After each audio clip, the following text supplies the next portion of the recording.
السلام عليكم ورحمة الله وبركاته. أهلا بكم. النهاردة الصبح بفتح الفيسبوك لقيت بنت سودانية عاملة فيديو بتتمسخر على مصر.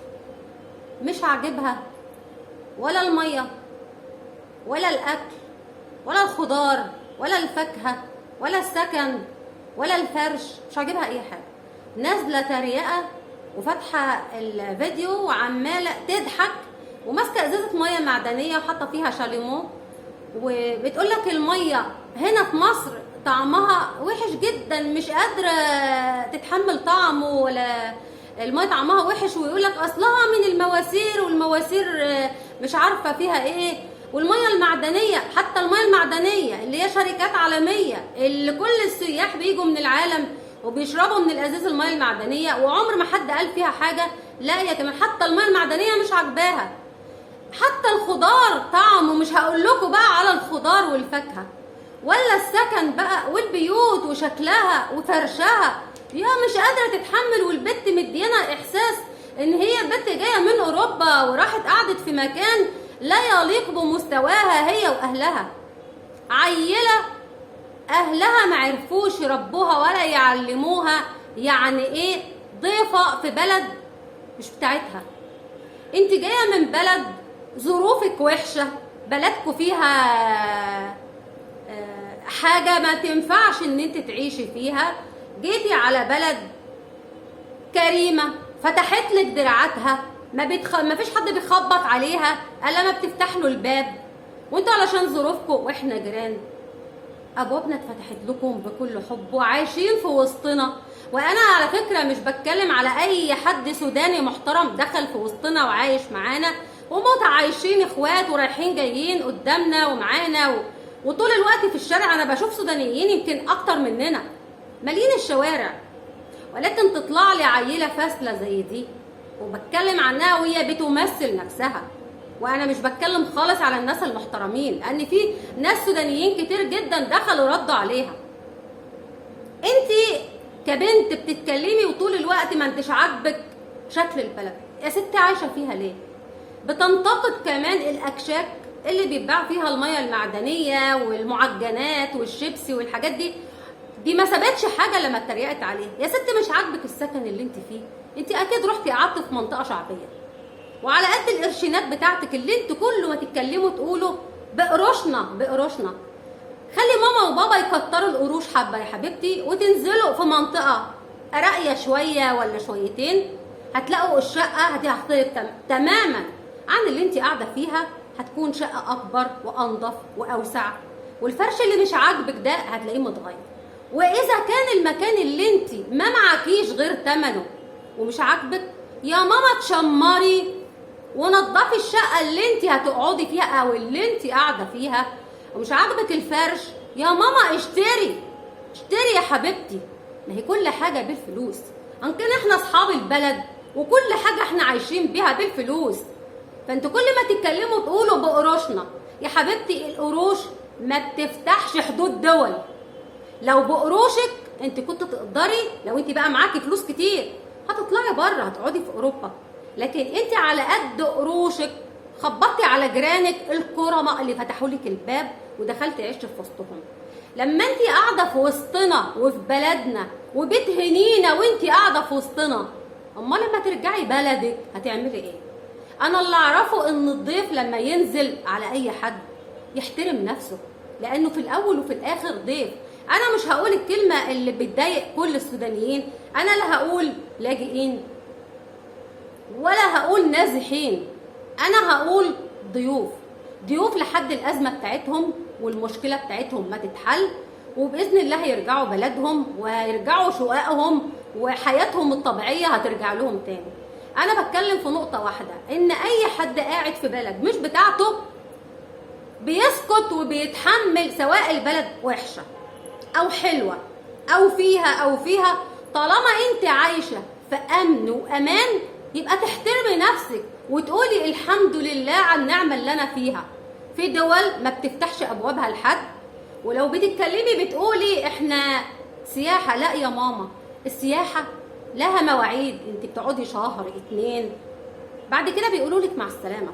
لكن انت جايه قاعده في بلد متعايشه زي اهلها بالظبط. احنا بنحس ان احنا يعني انتوا واخدين نفس الحقوق بتاعتنا ويمكن اكتر كمان.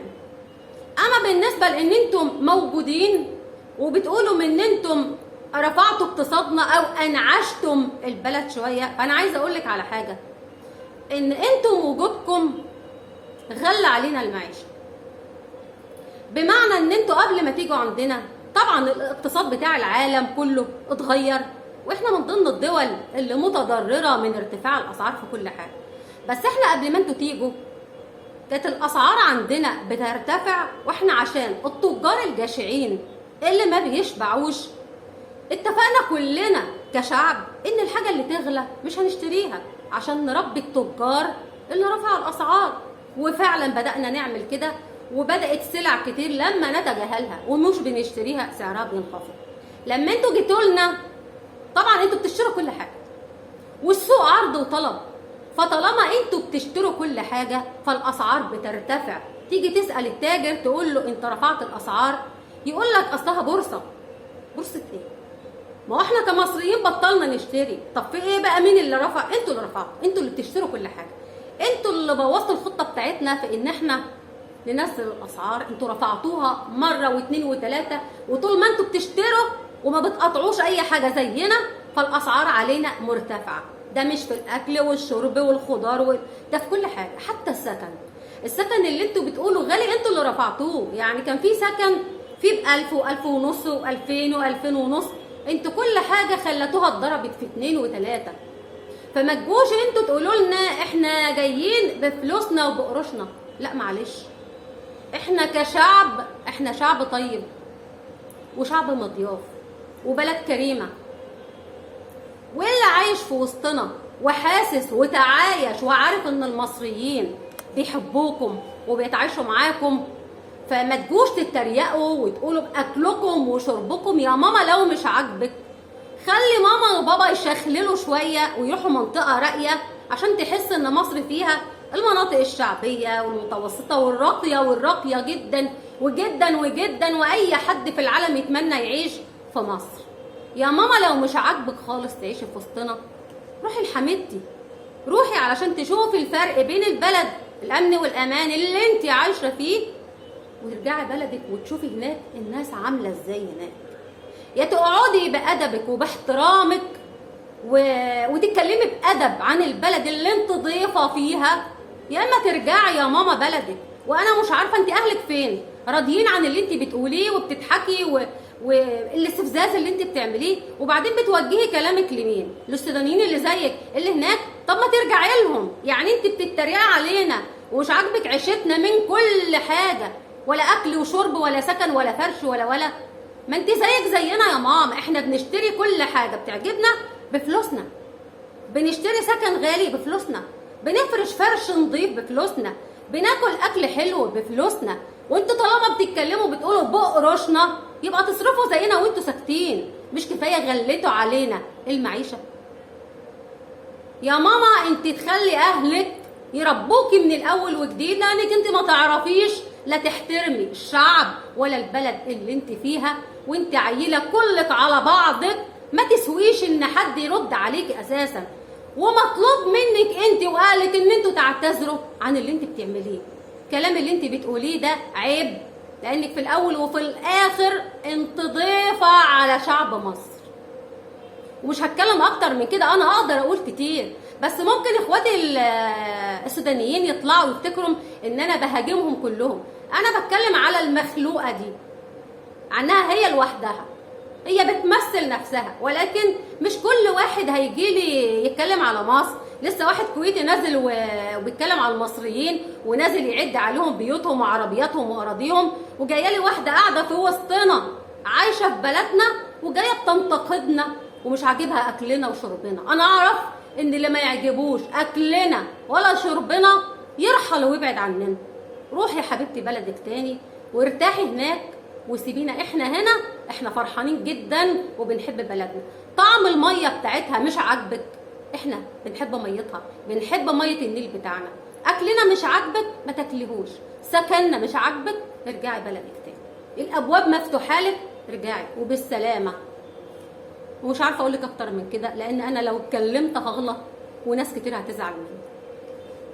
بشكركم والسلام عليكم ورحمه الله وبركاته.